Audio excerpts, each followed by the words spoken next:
नाशिकचे मान्यवर कलेक्टर साहेब,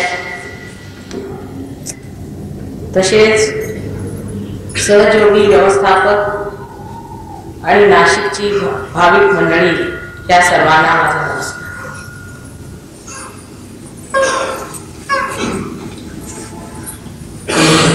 आम्ही 72 साली नाशिकला आलो होतो. त्यावेळेला सहयोग नुकताच सुरू झाला होता आणि बरीच मंडळी त्यावेळेला इथे साक्षात्कार पाहून झाली होती आणि त्यांनी अनेक ठिकाणी जाऊन सहयोग वाढवला, पण नाशकाला कार्य मात्र तसंच राहिलं. आता डॉक्टर साळवी इथे आलेले आहेत आणि मधून इतर मुंबईची मंडळी सुद्धा इथे येत असतात. त्यामुळे पूर्ण आशा आहे की सहयोग इथे सुद्धा होईल. सर्वप्रथम सर्व गोष्टी विसरून धर्म किंवा सायन्सच्या वगैरे एक मनुष्याने असा विचार केला पाहिजे की आम्ही या संसारात कशासाठी आलो, आमच्या जीवनाचं लक्ष्य काय आहे. जर आम्ही एका अविबापासून आज मानवस्थितीला आलो तर ते कशासाठी, या जीवनाला काही अर्थ आहे किंवा नाही. अर्थात या भारतभूमीमध्ये, विशेषतः महाराष्ट्रात, जिथे आपली 3.5 पीठं बसलेली आहेत, विश्वाची सर्व कुंडलिनी आहे, अशा महान देशामध्ये जन्मलेल्या लोकांना हे तर माहितीच आहे की या संसारातून ज्याला आत्मसाक्षात्कार मिळाला तो महान झाला, ते सगळ्यात घडवायचं आहे. त्यातून काही नवीन मंडळी पाश्चिमात्य देशात जाऊन शिक्षण घेऊन आली आणि त्यांना असा प्रश्न पडलेला असतो की देव वगैरे काही वस्तू आहे किंवा नाही, किंवा हे जे काही कुंडलिनीबद्दल एवढं मोठं लिहिलेलं आहे, जे ज्ञानेश्वर आपल्या 6व्या अध्यायात सांगून गेले. तुकारामांनी ज्या परमात्म्याला मिळवण्याच्या गोष्टी केल्या, नामदेव आदी अनेक संतांनी ह्या भूमीवर परमेश्वराच्या बद्दल जे सृजन केलेलं आहे ते खरं होतं की खोटं होतं, ते खरे होते किंवा भ्रमित होते. त्यांनी जी गोष्ट केली त्याच्यात काय अर्थ होता की उगीच त्यांनी काहीतरी करायचं सांगायचं म्हणून सांगितलं. आता सांगायचं म्हणजे असं आहे की जे आपलं बाह्य नॉलेज आहे किंवा बाह्य जे ज्ञान आहे किंवा ज्याला आपण सायन्स बिन्स म्हणतो, हे सगळं एखाद्या झाडाचं ज्ञान असावं तसं आहे. झाड हे बाहेर आहे आणि मूळ आतमध्ये. जर मूळ नसलं तर झाडाला काही अर्थ नसतो, हे आपल्याला माहिती आहे कारण आपण पाहिलेलं आहे. पण ह्या झाडाचं मूळ उलट आहे असं श्रीकृष्णाने सांगितलेलं आहे की मूळ वरून येत आहे, खाली झाड. आणि आपण जर झाडातच असलो तर आपल्याला त्या मुळाकडे जावंसं वाटतं. हे सहजच आहे, वाटलं पाहिजे की या झाडाचं मूळ काय. सहज असं वाटायला पाहिजे माणसाला की ह्या शरीराचं तरी मूळ काय, या आपल्या मानव देहाचं तरी मूळ काय, किंवा त्याच्यापेक्षाही ह्या संबंध आपल्या व्यक्तित्वाचं आणि आपल्या ह्या मानवी जीवनाचं तरी मूळ काय. पण त्या मुळात जाण्यासाठी काय केलं पाहिजे. पुष्कळांनी त्यात अनेक तऱ्हा सांगितलेल्या आहेत. तुम्ही असं केलं तर तुम्हाला मुळाचं ज्ञान होईल, तसं केलं तर मुळाचं ज्ञान होईल वगैरे. पण एक साधी गोष्ट आपण ठेवली पाहिजे की मानव स्थिती त्याला आपण काय केलेलं आहे. काहीही केलेलं नाही. किती पैसे मोजले, मुळीच पैसे मोजले नाही. डोक्यावर उभे राहिलो का किंवा काही ध्यान संध्या वगैरे असं काही केलेलं आहे का, काय केलेलं, सहजच झाला. तसं जेवढ्या जिवंत क्रिया जगातल्या आहेत त्या सहजच होत असतात. एका मुलीला तुम्ही जर कितीही प्रार्थना करा किंवा तिच्यासमोर किती पारायण करा किंवा काही करा, त्याला काही जिवंत स्वरूप येणार नाही, म्हणजे ते काही रोखलं जाणार नाही. पण त्याच्या जर अंकुर काढायचे असले तर तुम्हाला आईच्या उदरात घालावं लागेल. त्या आईलाच ही शक्ती आहे की त्याला ती अंकुर फोडू शकते. तेव्हा तुम्ही काहीही वादविवाद न करताना सरळ जाऊन जेव्हा काही पेरणी करायची असेल तेव्हा बिया आईच्या उदरात घालता. त्याबद्दल तुम्ही काही वादविवाद करत नाही, कारण तुम्ही पाहिलेलंच आहे. त्याच्यासमोर काही पुस्तकं वाचत नाहीत किंवा लायब्ररीत घेऊन जात नाही की त्याचं डिसेक्शन करून मायक्रोस्कोपमध्ये बघत बसत नाही. सरळ जाऊन ते तुम्ही आईच्या उदरात घालता आणि तिथेच ते जिवंत कार्य घडतं. आणि तुम्ही ज्या मानव झाला हे जिवंत कार्य सुद्धा सहजच घडलेलं आहे. मराठी भाषेत सहजचा अर्थ आहे म्हणजे काही त्रास न घेता. पण तसा संस्कृत अर्थ सह म्हणजे तुमच्याबरोबर आणि ज म्हणजे जन्मलेला. हा योग सहज योग हा तुमच्या बरोबर जन्मलेला आहे, म्हणजे त्याची परिस्थिती एका मानव स्थितीत आहे आणि ती स्थिती आपल्यामध्ये असल्यामुळे आपल्याला तो मिळाला पाहिजे. हा आपला जन्मसिद्ध अधिकार. इतकंच नव्हे, हे घटित झालंच. म्हणजे मानव ज्या स्थितीला आता आलेला आहे ती स्थिती संपूर्ण नाही. हे आपल्याला दिसतच आहे की जर ही स्थिती संपूर्ण असती तर एवढे वाद विवाद, त्रास, भांडणं, अधोगती, अमुक तमुक हे कशाला झालं असतं. कारण मनुष्य अजून संपूर्णत्वाला पोचलेला नाही, त्याला त्याचा अर्थ अजून मिळालेला नाही. आणि जोपर्यंत त्याला त्याचा अर्थ मिळालेला नाही तोपर्यंत ही सर्व स्थिती अशी राहणार. जर तुम्ही अंधारात ह्या खोलीत आलात समजा, तर काही तुम्हाला समजणार नाही. तुम्हाला असं वाटेल हा खांब आहे, हाच सत्य स्वरूप आहे. काही खुर्ची दिसली तर खुर्ची सत्य स्वरूप आहे. पण एकदम जर ह्याच्यात दिवा लावला तर तुमच्या सगळ्या दृष्टीपत्तीस येईल की आहे काय, खरी वास्तविकता काय. पण हा दिवा लावण्याची सुद्धा क्रिया म्हणजे बघा किती सहज आहे. नुसतं एक बटन दाबलं की सगळीकडे प्रकाश होतो. पण जरी हा प्रकाश इतका सहज घडला तरी ह्याला एक फार मोठी पूर्वपीठिका आहे. इतकंच नव्हे पण फार एक इतिहास आहे. आणि त्या इतिहासाच्या वर हे सगळं काही संशोधन लावून त्याच्यावर आता ही जी तुम्हाला इथे व्यवस्था झालेली आहे ती फक्त एक बटनावर येऊन बसलेली आहे. एक बटन दाबलं की सगळीकडे प्रकाश होतो आणि आपल्याला सगळं दिसायला लागतं. तसंच आजचा सहयोग सुद्धा अनादी आहे आणि तो तेव्हापासून घटत आज ह्या स्थितीला आला आहे की त्याला आपण महायोग म्हटलं पाहिजे. ज्ञानेश्वरांनी ह्याला महायोग म्हटलेले आहे. इतकंच नाही, त्याचे बसायदान आहे, संबंध सहयोगाचं वर्णन आहे. संबंध तसंच स्वचं तंत्र म्हणजे काय हे शोधून काढावं असं शिवाजीरायांनी सांगितलं. शिवाजी म्हणजे एक महामोठा महायोगी होता. पण लोकांना त्यांनी कधी धर्माबद्दल अशी चर्चा नाही केली, पण आतून ते फार मोठे योगी होते. आणि त्यांनी सांगितलं की आता स्वचं तंत्र ओळखलं पाहिजे. स्वातंत्र्य झालं, आता स्वचं तंत्र ओळखलं पाहिजे. आणि हे स्व म्हणजेच आपला माय. आता अंग्रेजी विद्येचं सुद्धा असं आहे की मी मुद्दाम होण्याच्यासाठीच मेडिसिन शिकले. कारण मी म्हटलं मला परत त्या मेडिकलच्या लोकांशी सुद्धा बोलावं लागेल, माझं डोकं फुटतील, त्याच्या आधी आपण शिकून घेतलेलं बरं. तर त्याच्यामध्ये सुद्धा ऑटोनॉमस नर्वस सिस्टम म्हणून म्हटलं. ऑटो म्हणजे काय, स्व. पण हा स्व कोण? तुम्ही नुसतं नाव दिलं कोणी ऑटो. आपण मोटारीला म्हणतो ऑटोमोबाईल, म्हणजे त्याच्यात एक ड्रायव्हर असतो ना. पण आपल्याला तो ड्रायव्हर दिसतो, पण हे न दिसणाऱ्या अशा कुणाला तरी ऑटो म्हणतात. म्हणजे तो कोण ऑटो आहे? तो म्हणजे आपल्या शास्त्रात सांगितलेला आत्मा आहे. हा सगळ्यांचा ऑटो आहे आणि त्या ऑटोमुळेच ह्या सर्व संस्था चालत असतात, असं एक तऱ्हेने आपण त्यांना समजावून सांगू शकतो. आता सहयोगाबद्दल आपल्याकडचे लोक जरी अनभिज्ञ असले तरी हे समजू शकतात की जे काही वर आपल्याला दिसत आहे, डोळ्यात जे साक्षात दिसत आहे, त्याचं ज्ञान जर सायन्स आहे आणि त्याचा मूळ म्हणजेच योगविद्या आहे, तर मग दोन्ही जाणून घेतलंच पाहिजे. कारण नुसतं जर तुम्हाला झाडच मिळालं तर हे झाड वाढून जाऊन कोलमडून पडायचं. कारण जर तुमचे त्याची पाळेमुळे जर तुम्ही नीटपणे बनवली नाही तर हे कोलमडून पडणारच. म्हणूनच आज ही दशा सायन्सच्या संबंध प्रांगणात फार वाढ केलेल्या देशांची झालेली आहे. कोणाचा पायपोस कोणाच्या पायात नाही. आपल्याला आश्चर्य वाटेल की लंडन सारख्या शहरामध्ये, लंडन सारख्या प्रगतिशील शहरामध्ये एका आठवड्यामध्ये 2 मुलं आईबाप मारून टाकतात ठार. म्हणजे इतके पाशविक हे लोक झाले, इतक्या पशुस्थितीला पोचलेले आहेत की आपल्या आईवडिलांना सुद्धा तो मारूनच टाकतात. आजा आणि आजीला सुद्धा लहान लहान मुलं 7-7, 8-8 वर्षाची मारून टाकतात. मला तर आधी वाटलं होतं की इंग्लंडमध्ये असेल, पण नंतर त्यांनी मला करेक्ट करून सांगितलं की नाही, हे लंडनमध्येच आहे, फक्त लंडन सिटीमध्ये. ह्या पशुस्थितीला हे लोक कसे पोचले? कारण हे यंत्र जे आहे त्याच्यात आत्मा नाही.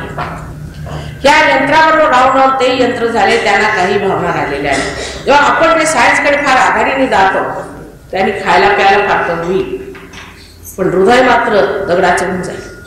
तेव्हा आधी हृदयात बसलेला आत्मा जर त्याला मिळवलं पाहिजे, मग वाटेल ते काय. जर आत्मा मिळवला तुम्ही आणि त्याच्यानंतर तुम्ही कोणत्याही क्षेत्रात गेला तरी सुद्धा तुमचा चारीकडे प्रकाश असा फाकेल, एकीकडे धावत जाणार नाही. सायन्सची प्रगती झाली म्हणजे मनुष्य एकीकडे धावत जातो आणि परत ती सगळी प्रगती येऊन डोक्यावरच बसतो.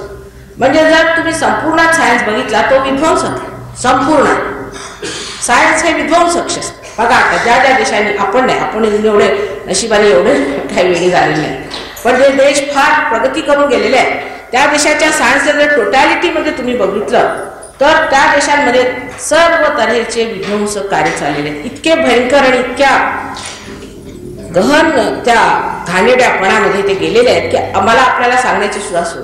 म्हणजे आपले हिंदुस्थानी माणसांच्या डोक्यावरून ते जायचे, इतका मूर्खपणा तिथे चाललेला आहे. आणि उलट अधार्मिक, अत्यंत अधार्मिक रीतीने राहून हर तऱ्हेचे विचित्र रोग वगैरे त्यांना झालेले आहेत.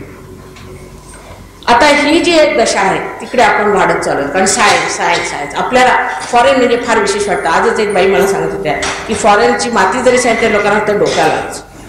आणि हे लोक इथे येतात, आता ह्यांना सगळं कळलेलं आहे ते फॉरेनचं प्लास्टिक ॲफ्लुएन्स, त्याला म्हणतात ते सगळं प्लास्टिक सुबत्ता आहे. त्या प्लास्टिक सुबत्ता नको, नुसते हातमागावरचे कपडे शोधता शोधता आमच्या नाकी नऊ आले तुमच्या मालेगावला. कुठे हातमागावरचे मिळाले नाही, शेवटी एका कोपऱ्यावर मिळाले. इथं 4 कपडे आणले तर केवढ्या आनंदाने घालून ते फिरते. आणि आपल्याला म्हणजे फॉरेनचं असं वाटतं की वा वा वा काय. खरं म्हणजे त्यांनीच आपल्यापासून सगळं काही शिकून घ्यायचंय, मात्र आपलं आपण आधी मिळवून घेतलं पाहिजे. त्यांनी जे काही मिळवलंय सायन्समध्ये ते सुद्धा ह्या देशात घडलेलं आहे. यज्ञादी वगैरे करून आपण जेव्हा पंचमहातत्वांना जागृती दिली तेव्हाच त्यांना हे कळलं की पंचमहातत्वातनं काय मिळालं. पण एवढं सर्व ज्ञान म्हणून सुद्धा त्यांनी काय काढलेलं आहे तर ॲटम बॉम्ब, दुसऱ्या तऱ्हेचे बॉम्ब्स, हे सगळे विध्वंसक कला त्यांनी हस्तगत केलेले आहे. माझं असं म्हणणं नाही आहे की आपण अगदी बैलगाडीच्या स्थितीत राहायला पाहिजे, तसं माझं मुळीच म्हणणं नाही. पण सायन्समध्ये जाताना सायन्सच सर्व काही आहे असा मात्र डोक्यामध्ये विचार नाही. सायन्स तेव्हाच लाभदायी होऊ शकतं जेव्हा तुम्हाला आत्म्याची प्रचिती मिळेल. आता एक साधारण गोष्ट, आता हे आपल्याला आयुर्वेद आहे. तुम्ही म्हणाल माताजी जर सायन्स नसतं झालं तर हे कसं आलं असतं. बघू, ही गोष्ट खरी. जर सायन्स नसतं आलं तर हे आम्हाला मिळालं नसतं, ही गोष्ट आम्हाला कबूल आहे. पण ह्यानीच लोकांचा उद्धार होणार नव्हता, त्याला आम्ही पाहिजे. ह्यानी उद्धार होणार आहे का लोकांचा, त्याला आम्ही पाहिजे. तेव्हा हे आम्हाला जरी सहाय्यक असलं तरी हे मुख्य प्रामुख्याने नाही. आता दुसरी गोष्ट, सायन्सचा उपयोग तरी हे सुद्धा मी आपल्याला सांगितलं की यज्ञ वगैरे केल्यामुळे जी पंचमहाभूत आम्ही जागृत केली ती त्याच्यात परिणामस्वरूप आज सायन्स आपल्याला उपलब्ध झाला. आणि त्या सायन्सचा उपयोग सुद्धा परमेश्वरी कार्यासाठीच होणार, दुसऱ्या कोणत्याच कार्यासाठी जर तो केला तो विध्वंसक होणार. म्हणजे आपले टेलिव्हिजन बघ, आम्ही ह्याला गेलो होतो हाँगकाँगला, तिथे का विशेष कंपनीचा तो टेलिव्हिजन स्वतःचाच प्रोग्राम करत असत आणि ते आमचे शिष्य झाले. आणि त्याला माताजी तुम्ही एकदा टेलिव्हिजनवर नुसत्या उभ्या राहा. आणि त्याच्यानंतर त्यावेळेला जे लोक बघत होते वगैरे त्यांनी लिहिलं आमच्या हातामध्ये थंड थंड अशा चैतन्य लहरी आहे. नुसत्या टेलिव्हिजनवरनं, जर टेलिव्हिजनच्या नुसत्या पटावर आम्ही उभं राहिलो त्यांच्या हातामध्ये अशा थंड थंड लहरी आल्या आणि 1-2 लोकांना काही रोग होते तेही बरे झाले असं. म्हणजे ह्या सगळ्या सायन्सच्या गोष्टींचा उपयोग परमेश्वरी कार्यासाठीच व्हायला पाहिजे, कारण हे परमेश्वराने दिलेली पंचमहाभूत आहेत आणि त्यांचा उपयोग जर परमेश्वरी कार्यासाठी नाही केला तर तो विध्वंसक होणार. ही मोठी तत्वाची गोष्ट आहे, ती समजून ठेवली पाहिजे. म्हणजे त्या तत्वासाठी ह्या मुळातून हे झाड काढलेलं आहे. जर तेच मूळ त्यांनी तयार नाही केलं, समजा जर मुळातून निघालेली ही झाडं त्याच्यात जर बी तयार नाही झालं आणि राक्षस तयार झाले तर असल्या झाडाचा काय उपयोग आहे. परत त्याच्यातनं मुळे निघाली पाहिजेत, अशा तऱ्हेचे बी त्याच्यात तयार झाले पाहिजेत, तरच त्या झाडाला काहीतरी अर्थ आहे. आणि तसंच मानवाचं सुद्धा आहे. ह्या एका शेवटल्या स्थितीमध्ये आज मनुष्य आलेला आहे. त्या देशामध्ये लोकांनी बघितलेलं आहे की आता कुठं जाणतोय, कोलमडून आम्ही कुठे पडणार. आणि ते बघितल्याबरोबर ते दचकून बसलेले आहेत आणि त्यांना असं वाटतं की कोणता शॉक आमच्यावरती येणार आहे. आणि आपण अजून त्या परिस्थितीत पोहोचलेले नाहीत. म्हणून आपल्याला सगळं केवढं मोठं आहे त्यांचं. तरी सुद्धा आपल्या भारतवर्षात, विशेषतः महाराष्ट्रात, त्याला महाराष्ट्र म्हटलंय ते अनादीच आहे. आणि ती गोष्ट खरी, अजूनही 80% लोकांचं परमेश्वरावर अत्यंत प्रेम आहे. भाविक 10% लोक त्यातले उपट सुरू आहेत. देवाच्या नावावर पैसे कमवतात, हे धंदे कर, ते धंदे कर, काही लिखाण करून टाक, खोटे काम करा, कुणी गुरु मेला म्हणजे त्याचे मग खूप भांडणं चालतात त्यांच्या शिक्षणाची पैशावरनं, सगळा काही पैशापर्यंत मार्ग. परमेश्वराच्या नावावर पैसा कमावणं म्हणजे महान पातक आहे मला वाटतं. आणि ही अशी महान पातकं केलेली लोक मग रस्ता तळाला जातात एका. पण जरी त्यातले 10% जरी विरोधक असले परमेश्वराला, जरी नास्तिक असले, तरी मी म्हणेन एकतरी नास्तिकच आहे. कारण नास्तिकता सुद्धा अशामुळे आलेली आहे कारण त्यांनी परमेश्वराचा अजून बोधच झालेला नाही, संबोध झालेला नाही.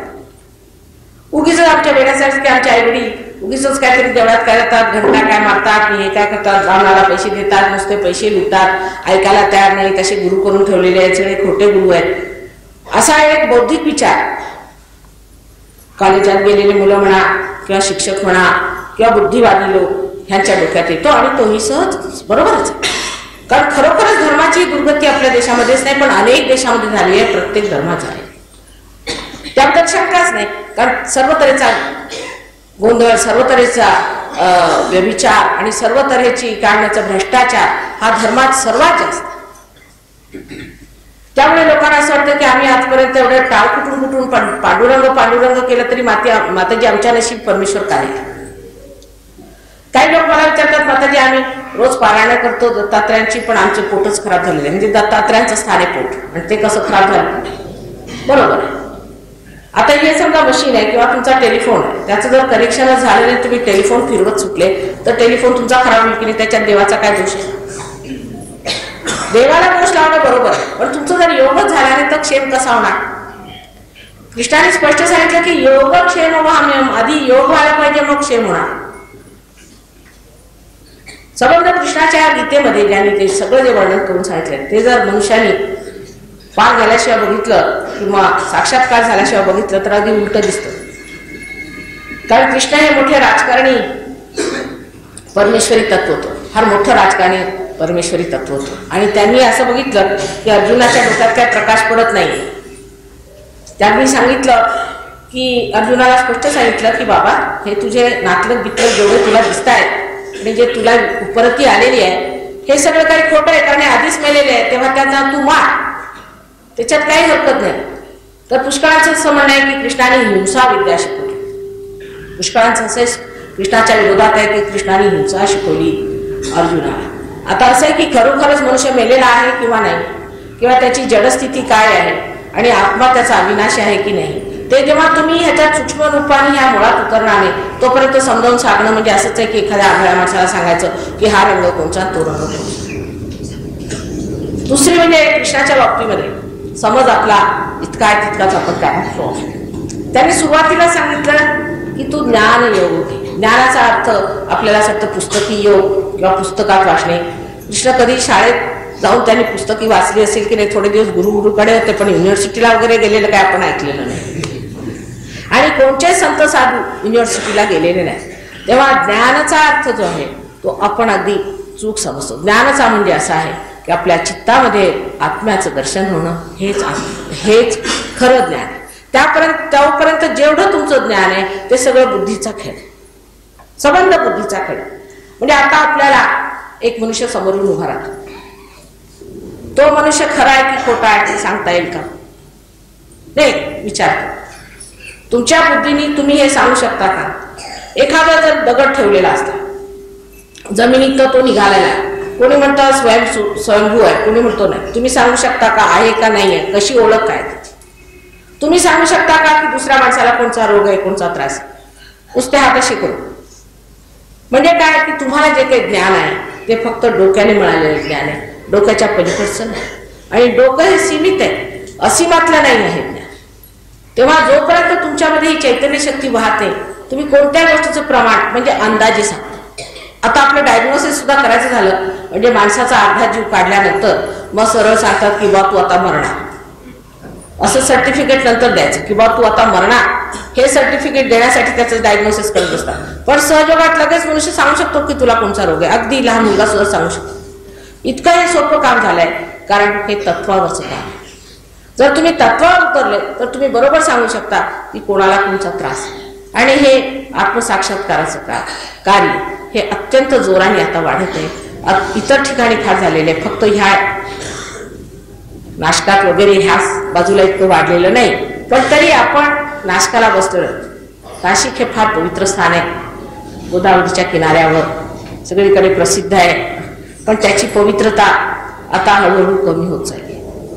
कारण देवळातून सगळा घाणेरडा प्रकार चाललेला आपण बघतोच आहोत. दुसरं म्हणजे असं की लोकांचं सुद्धा वागणं त्या पवित्रतेला, तुम्ही तीर्थस्थानी आहात तसं धरून कुणी राहत नाही. आता परवाच एक ग्रस्त मला म्हणाले की ते देवीच्या देवळात गेले, ते सप्तशृंगी ही जागृत आहे आणि तिथे गुरुजी बसले, तर त्यांनी त्यांना तंबाखू म्हणून आशीर्वाद दिला. अशा गुरुजींना काढून फेका म्हणून मागेच मी सांगून ठेवलेलं होतं, पण ते बसलेले आहेत व्यवस्थित तिथे गुरुजी, कारण शाळा वेळा चालवतात. असे गुरुजी जे तंबाखूचे तुम्हाला देतात प्रसाद, अशा व्यर्थ मनुष्याला तिथे बसून त्याला पैसे देत बसण्यापेक्षा तुम्ही घरी बसून जर देवधर्म केला तो बरा फळणार आहे. तेव्हा प्रत्येक देवाच्या ठिकाणी जिथेही काही स्वयंभू आलेला आहे तिथे बरोबर असे लोक जाऊन बसले, तांत्रिक नाहीतर असे खोटे लोक, पैसे बनवणारे असे बसल्यामुळे तिथून सुद्धा देव ना, देवाला सुद्धा कंटाळा यायचा या गोष्टीचा की हे काय मूर्खपणा चाललेला आहे. आणि त्यामुळे जी अधोगती आता आपल्या सर्व तीर्थस्थानाला येते ती आता ह्या पुढे येणार नाही जर आपण सगळे साक्षात्कारी. कारण साक्षात्कारी माणसाला पहिला गुण येतो म्हणजे तो काय सर्व वस्तू शुद्ध निर्मल करत जातो, आपोआप शुद्ध आणि निर्मल होत जातात वस्तू. पहिल्यांदा त्याचं हृदय निर्मल होतं. सच्चित आनंदाची जी शक्ती आहे त्यातलं हे की पहिल्यांदा सत्य काय ते कळतं. इथे बसल्या बसल्या सुद्धा जर तुम्हाला कोणा माणसाविषयी विचार करायचा असला की हा मनुष्य कसा आहे, तर लगेच तुमच्या बोटांवरती त्या 7 चक्रांवर आणि इथे म्हणजे 5, 6 आणि 7 अशी 7 चक्र ह्या हातात, आणि आता ते असं ठेवलेलं आपल्या समोर आपण बघा, ते 7 चक्रांचे तसेच बरोबर दाखवलेले आहेत तिथे हातावर. हे 7 चक्रांचे असे हातावर सुद्धा त्याचे परिणाम दिसले. म्हणजे जर आपण 10 मुलं घेतली जे साक्षात्कारी आहेत, आमच्याकडे आता पुष्कळ अशी मुलं जन्माला येतात जे साक्षात्कारी, पण तुम्हाला कसं कळणार आपला मुलगा साक्षात्कारी आहे की नाही? कारण तुम्ही स्वतः साक्षात्कारी नसल्यामुळे त्याच्यातनं चैतन्य लहरी येतात की नाही हे कळतं. तर ह्या 7 बोटांमध्ये लगेच आपण असा हात केल्यावर लगेच कळून येईल की हा हात इथे बोट चमका मारताय, समजा ह्या बोटाला चमका मारताय आणि हे बोट धरलेलं आहे, म्हणजे काहीतरी ह्या माणसाने अशी गोष्ट केली आहे जी अनधिकार चेष्टा धर्माच्या. म्हणजे एखादा मनुष्य ज्याला धर्माबद्दल कोणीच परमेश्वराकडनं अधिकार मिळाला नाही अशा माणसाच्या समोर जाऊन तुम्ही जर डोकं टेकलं तर हे 2 चक्र धरलं आणि असा मनुष्य हळूहळू भ्रमितून वेडा होतो. परवा एक ग्रस्त आमच्याकडे आले, त्यांना आधी ते मला भेटले, तर मी त्यांना सांगितलं त्यांच्या एक वारा आलेला मनुष्य असायचं, त्याला वारं यायचं. म्हणजे हे आणखीन फार भ्रामक कल्पना आहे. एक तर सायन्सच्या भ्रामक कल्पना आणि दुसऱ्या म्हणजे भाविक लोकांच्या, अशा दोन्हीच्या कचाट्यात आम्ही सापडलेल्या. तर एक अशी की कुणाच्या अंगात वारं आलं म्हणजे देवा. आता जरा डोकं थोडं त्या ठिकाणी लावायला पाहिजे की अहो परमेश्वर कुणाच्या अंगात यायला काही ताकद पाहिजे की त्या माणसाला काही अक्कल पाहिजे की. वाटेल त्या मोलकर्णीच्या अंगात सुद्धा आजकाल देवी येऊ लागला, प्रत्येकाच्या अंगात देवी, हे सगळी भूत आहे. आणि त्या माणसाला मी कळायचं की तुम्ही असे गुरु सोडा ज्यांच्या अंगात येतं ते तुम्हाला नुकसान करेल. त्यांनी ऐकलं नाही. आता परवा मी तिथे गेले तर ते म्हणाले की माताजी माझे डोळे गेले. डोळे उघडे पण संबंध मागचा भाग धरल्यामुळे स्वाधिष्ठान चक्र आणखी मूलाधार चक्र मागे धरल्यामुळे अगदी आंधळात आहे. आता कॅन्सरचा रोग फार तुम्ही लोक घाबरता ज्या गोष्टी, आणि कॅन्सरचा रोग सुद्धा अनधिकार चेष्टेमुळे होतो. कोणत्याही प्रकारची अनधिकार चेष्टा केली धर्माच्या बाबतीत तर कॅन्सरचा रोग हमखास. ही परमेश्वराची शिक्षा आहे. कर्करोग ज्याला म्हणतात कॅन्सर, हा जो मनुष्य धर्माच्या बाबतीत अनधिकार चेष्टा करतो त्याला हा रोग केव्हाही होऊ शकतो, हे लक्षात ठेवलं पाहिजे. आता मी तुम्हाला स्पष्टपणे अशासाठी सांगते कारण मी आहे. तुम्हाला वाईट वाटो अथवा बरं वाटो, मला काही तुमच्याकडनं वोट्स घ्यायचे नाहीत किंवा मी तुम्हाला प्रसन्न करायला आले नाही, तुम्हाला जे खरं आहे ते सांगायला आले आहे. तर असे जे लोक कार्य करत असतात की अनधिकार चेष्टा परमेश्वराच्या विरोधात करायची, अशा लोकांना हा रोग फार नको. आता रुस्तमच आपल्याला सांगत होते ही गोष्ट खरी आहे कारण त्यांनी स्वतः करून पाहिलेली. आम्ही बरेच कॅन्सरचे रोग बरे केले, त्याबद्दल शंका असते. पुष्कळ लोकांना, गरीब श्रीमंत, हा रोग गरिबांना कमी होतो, श्रीमंतांना जास्त. श्रीमंताचं तुम्हाला माहितीच आहे की कुठेतरी त्यांना असं वाटत असतं सारखं की आपण हा पैसा कमवतोय, कुठेतरी धर्म करायला लावायचं. मग मुंग्या मिळाल्या तर त्यांना देत नसतं. आता काय मुंग्याला मी रिअलायझेशन देणार आहे, मुंग्याला कशाला द्यायचं? मग ते नाही मिळालं तर आता फॉरेन त्यांनी पुष्कळशे भिकारीचे बोलवलेले. नगरला मी गेले तर तिथे ते येऊन माझ्याशी भांडायला लागले. सगळे वागतात की माताजी हे फॉरेनर्स इथे येतात आणि आमच्या इथे भीक मागायला लागले. हरे रामा हरे हरे रामा करत आमच्याजवळ भीक मागताय. आणखीन आता आम्ही यांना थोडे दिवस तर पोचलं, लाड केले, आता मात्र कंटाळा आला मला. तर हे कुठं आले? तर मी म्हटलं असं आहे की आपल्याकडे श्रीमंत लोकांसाठी अक्कल यायला पाहिजे. आता मुंग्यांच्या ऐवजी ह्यांना इम्पोर्ट केलेले, त्याला मी तरी काय करू? आता तुम्ही पाळा पोसा नाही तर काय करा.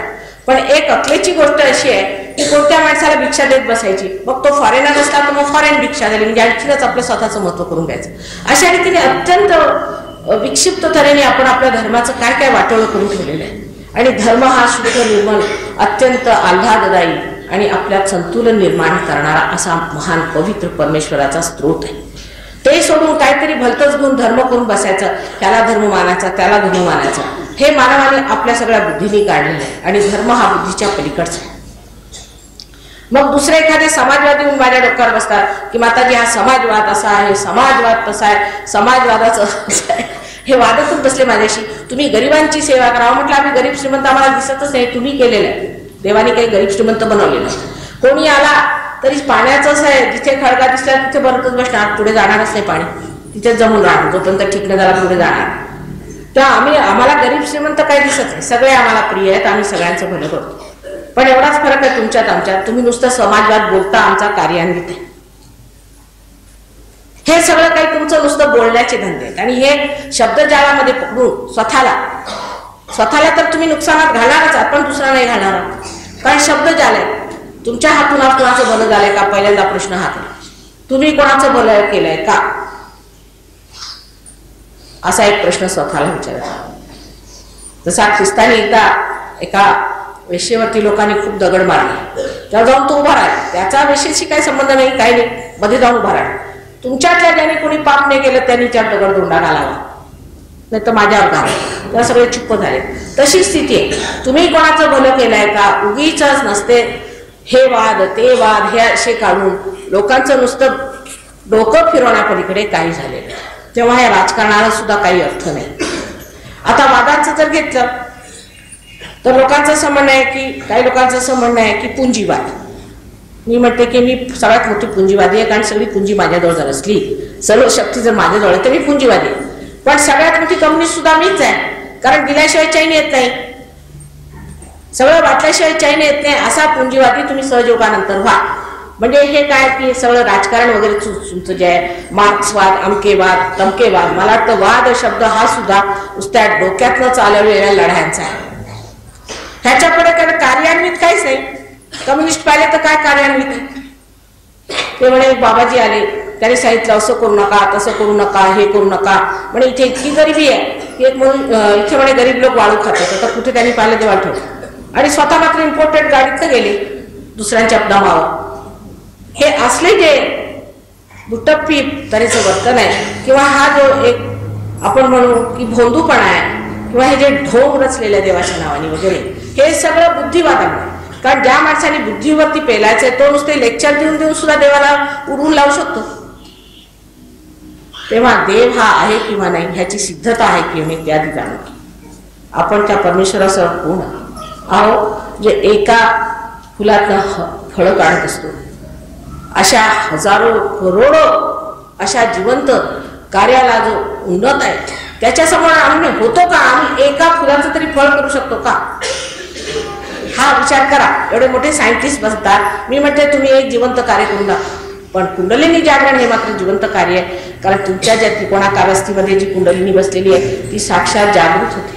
तिचं स्पंदन दिसतं, तिचं चढणं दिसतं, तिचं शून्य शिखर पर अनहद बाजी जे म्हटलेलं आहे ते बरोबर इथे तुम्हाला वाचतं. आणि त्याच्यानंतर त्याचं प्रसार जो हातात नाही अशी थंड थंड लहरी वाहू लागतात ते सुद्धा होतं. मग हे श्लोक आता मी तर बरं करत नाही, हे श्लोक लोकांना बरं करणं वगैरे हे सगळं लौकिक आहे. लोकांना बरं करणं, योगक्षेम वहाम्यम. पुष्कळांची आर्थिक परिस्थिती फार दुरुस्त होते. आता डॉक्टर रुस्तमत यांचे तर 4 पटीने 5 पटीने पगार झालेला आहे. नंतर एक सायंटिस्ट आले, ते त्यांचा एक छोटासा हा होता थिसिस होता, त्याच्यामध्ये दारू का पिऊ नये असं त्यांनी मला विचारलं. ते म्हणजे लिव्हरवर लिहित होते. तर मी त्यांना सायंटिफिक भाषेत सांगितलं की OH आयनचं कसं कसं रूपांतर होतं ह्या दारूमुळे, आणि दारूमध्ये काय असतं आणि ते कसं होतं.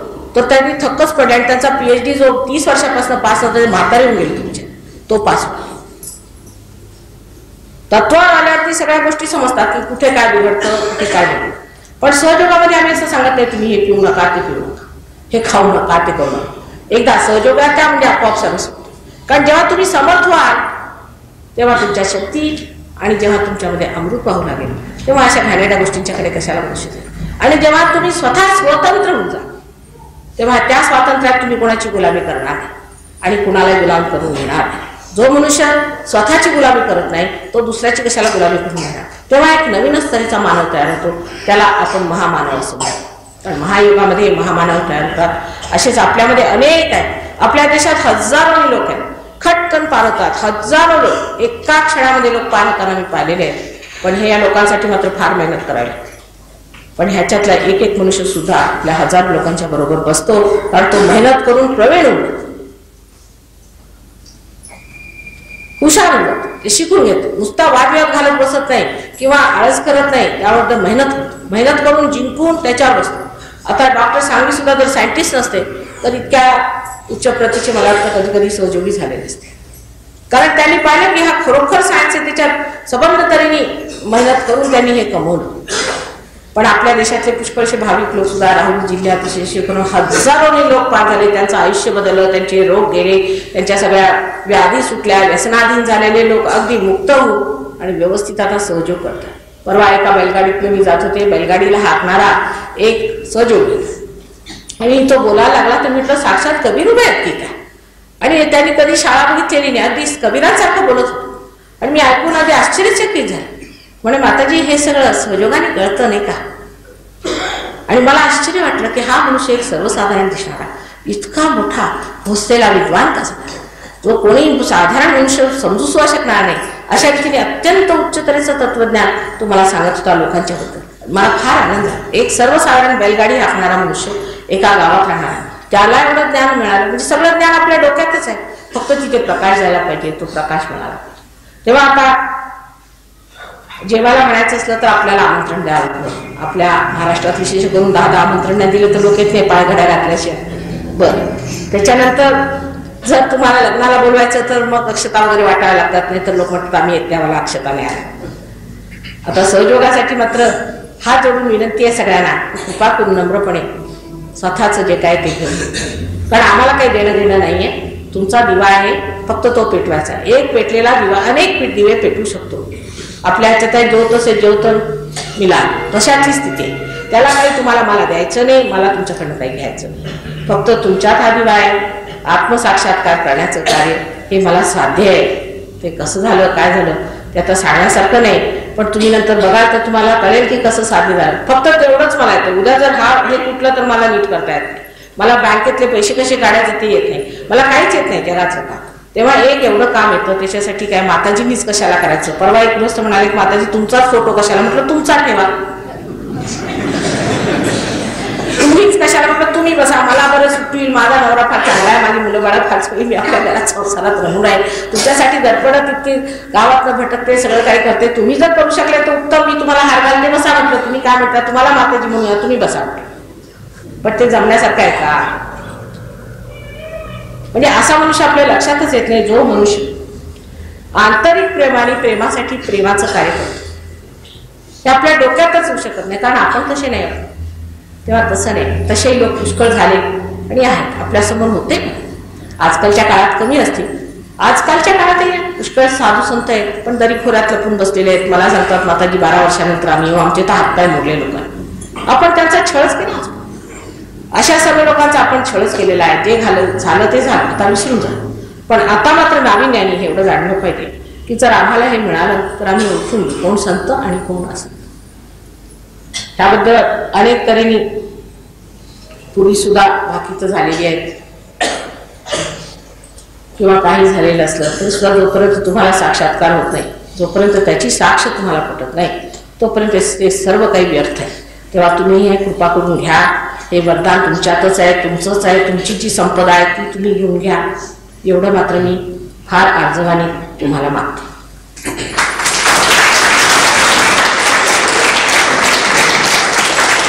आजचा पहिलाच दिवस आहे म्हणून एक 2-4 प्रश्न विचारा. आपण उगीच कोणते वाद वगैरे घेऊन किंवा तुम्ही ह्या पुस्तकात असं लिहिलंय, आमचे गुरुजी असं म्हणाले, असं करून विचारू नका. कारण जर ते म्हणाले असतील तर त्यांना म्हणा तुम्हीच आत्मसाक्षात्कार. कुणी असं तर म्हणाले की आम्ही आत्मसाक्षात्कार देतो, म्हणजे असे घेऊन कुणाला धरून बसू नका. जे काय विचारायचं असेल ते तुमच्याबद्दल किंवा समाजाबद्दल किंवा काहीतरी प्रश्न सहयोगाबद्दलच विचारलेला बरा.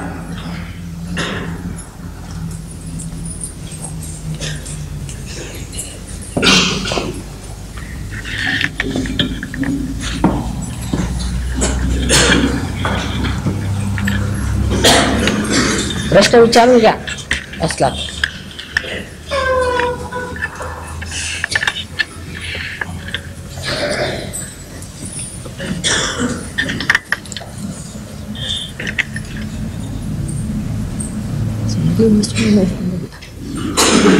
यांचा प्रश्न असा आहे की जर हिंदी में कि बिना पात्रता के कुंडलिनी का जागरण हो तो नुकसान करेगा या होगी नहीं.